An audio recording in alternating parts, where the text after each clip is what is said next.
In 2017, we can win the jobs, economics, security, and environmental arguments to combat climate change. We're still losing the messaging argument with far too many individuals. Of course, corruption looms large in this equation, but we need to start thinking, talking, respecting, and addressing the issue of climate change differently. But just for a second, I want you to forget about all that. And I want to tell you about a fun family trip we took. A couple years ago, my family and I were visiting Sequoia National Park.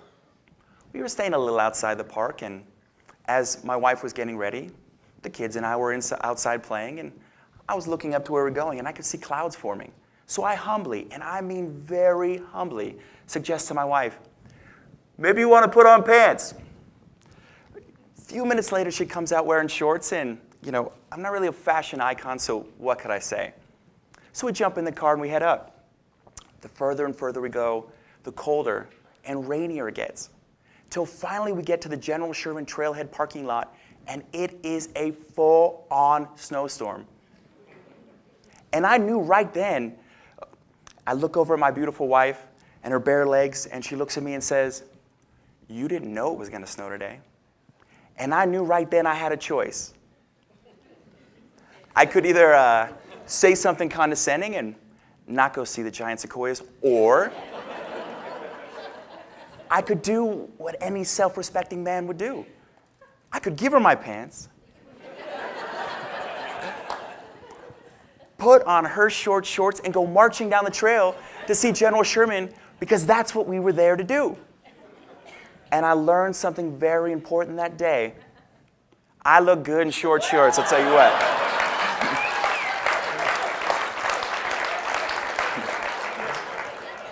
Ironically, I told my wife when she took this picture, don't put it on the internet. Now I'm going to retell that story. Only this time, I'm going to highlight some methods us in the climate change movement use every day. And we're just going to see how it turns out. So we pull into the car park, I turn off the keys, and I look over at my wife. And already I'm kind of in a bad mood because I don't know if that banana she ate is organic or not. So she looks at me and says, "You didn't know it was going to snow today." I immediately quit back. 97% of meteorologists said it was going to snow today. I can see from the look on her face that she doesn't completely believe me, because it somewhat whiffs of the 9 out of 10 dentist argument, and who is that actually ever convinced? So despite my inability to get my wife to believe I knew it was going to snow, we decided, you know what? We're here. Let's go see the giant sequoias. If only I would give her my pants and put on her shorts. Not a chance. The only way I'm going to see the giant sequoias is wearing my own pants.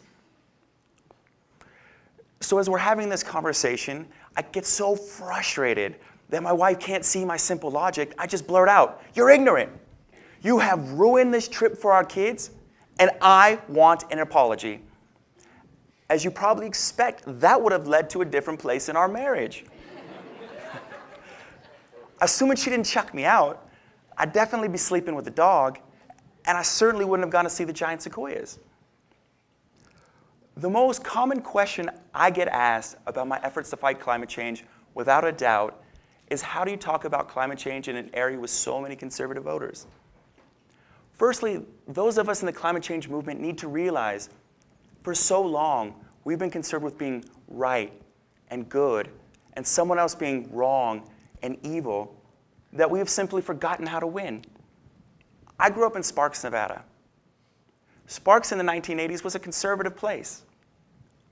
We loved mullets, big hair, big trucks, big radios, freedom, and the American way. The people I grew up with that denied climate change do not do it because they doubt the science.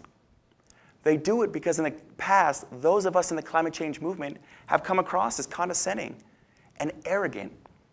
And there is no greater pleasure in the world than to give someone that behaves like that the middle finger. Let me put it to you this way. Researchers say the average man thinks about sex 19 times a day. The average conservative man thinks about giving climate change activists the middle finger 20 times a day because it just feels that good.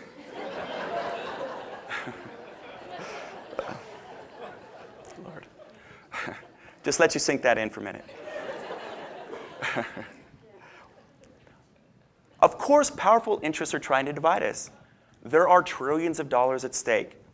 We just need to be smart enough not to play into their game and not to use it for an excuse for why we aren't winning. If you're going door to door to try to get support for a piece of climate change legislation, your presentation should vary depending on the audience. Let me put it to you this way. If you're giving the same presentation regardless if the person answering the door is watching Fox News or Vice News, you are simply doing it wrong. Conservative voters, the people I grew up with, are good people. We just need to speak to them about climate change through their cultural realities and not our own. This conversation has to be rooted in respect, empathy, and an understanding of conservative cultural values and principles. Because whether we like it or not, climate change is no longer about science or public policy. Climate change has become a cultural issue, and that's how we have to talk about it. So from now on, climate change is about jobs, economics, rural revival, safety, security, and freedom. Solar panels are no longer just a good way to lower your carbon footprint. In 2017, solar panels are the new guns because in the event of an emergency, they will keep your family safe. You're probably asking yourself, how are solar panels like guns? You need to think about it from a conservative perspective. Let me put it to you like this way. In the event of a natural disaster, right now, you're stuck without power for a prolonged period of time, no fuel in your car, and you're basically just sitting there waiting for the government to come and bail you out.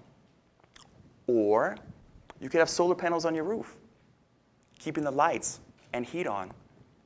You could have battery storage and an electric car in the garage, allowing you to get away. And fundamentally, you're able to take care of yourself and your family without having to rely on anyone. Which of these options seems more appealing to conservatives? We need to start making this argument. Climate change was an issue that historically liberals and conservatives used to come together on. Nancy Pelosi and Newt Gingrich one time came together to do a PSA to urge people to tackle climate change. And I'm sure Newt and Nancy did it for the same reason we all do, for the kids. And they would have had beautiful kids.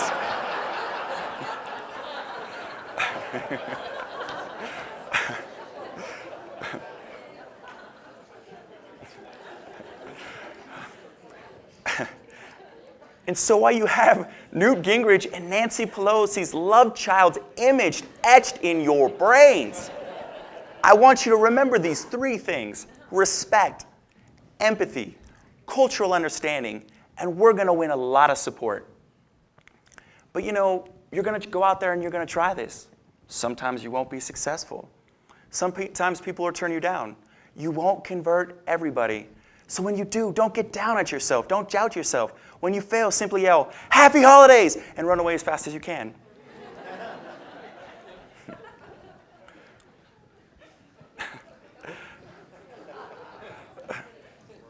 And now, to my fellow snowflakes. We need to have a very serious conversation about priorities. If climate change is not your top priority, it should be. When the U.S. Department of Defense labeled climate change a threat multiplier, they're not doing this because they're tree-hugging hippies. They're doing it because they understand that every problem we face becomes exponentially more difficult in the face of climate change. Let me give you a few examples. Let's say your number one priority is immigration, the humane treatment of refugees, the noble idea of peace. Then we need to talk about the Syrian civil war. The Syrian civil war began as a result of climate change. Drought, exacerbated by climate change, caused people from the rural parts of the country to move into the city. That was a spark that ignited the civil war and caused the mass Syrian refugee exodus into Europe. The far right in Europe used the anxiety that that migration caused to propagate their far right ideals, propose draconian immigration policies, and was one of the central marketing tools in the Brexit movement. Now I want you to imagine if what's happening in Syria is 5, 10, 15, 20 times bigger, and it's happening all over the world. You don't even have to imagine that. In our own country, right now, cities are flooding. Super hurricanes are hitting, it seems like weekly, and the West is burning. This is our reality unless we make climate change our #1 issue. We also mustn't let the perfect be the enemy of the good. In 2016, the most important piece of climate change legislation would have been the nation's first ever carbon tax in Washington state. Ironically, it failed. The reason it's ironic is it failed with significant opposition from environmental groups because it did not meet some purity test. Unless the data sets you're looking at are different than mine, we don't have time for that level of purity. We don't have time for that level of failure. We need to win, and we need to win now. Salvador Dali said it best, have no fear of perfection because you'll never reach it. The good news is there are small examples of people talking to conservatives differently, looking to incorporate new and unifying ideas that we could bring to a much larger audience. We just need that megaphone. On April 19th, 2017, the city of South Lake Tahoe committed to be the 26th city in America to commit to 100% renewable electricity and 80% greenhouse reduction goals. This achievement was testament to what a group of hardworking people can do when they come together with no money, and let me tell you, no money, no money, to bring about positive change. This positive change has had ripple effects throughout the Sierras as more and more communities are working towards or have already made the same commitment. So despite what you might think, I am more optimistic than ever that we will win the fight against climate change. Because on April 19th, when the city of South Lake Tahoe made that commitment, it proved to me that every naysayer I had ever met my entire life was wrong, that you can change the world.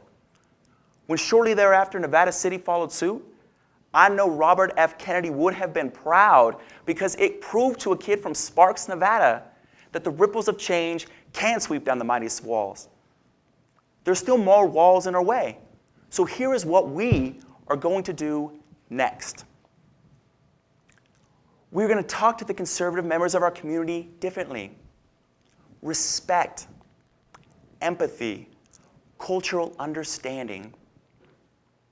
We are going to create jobs through infrastructure improvements, renewable energy installation and manufacturing, and retrofitting our existing homes and businesses to make them more energy efficient. In every community, we're going to work to create or expand a group with the sole purpose of having that community commit to 100% renewable energy and greenhouse reduction goals. If you don't think you know how to do this, don't worry. Google my name, Nick Exline. Google 100% renewable cities. There are people willing to help you. There are roadmaps available. I promise you, you can and must do this. We're going to argue to put a fee on carbon and against the aggressive regulations being pushed right now by the fossil fuel interest to slow the growth of renewable energy. You need to call your local elected officials and tell them if they enact regulation, laws, or tariffs that slow the growth of renewable energy, that they will not be receiving your vote. And finally, I'm going to need something from everyone in this room. The thing I need will determine whether we succeed or whether we fail. Whether we have a planet that sustains life or not. Whether we're able to stand before the jury of history and announce that when the defining issue of our time came, we met that challenge. I need you to get off the fence, because with you, we can win. Because with you, we can win the fight against climate change. My name is Nick Exline. Thank you so much.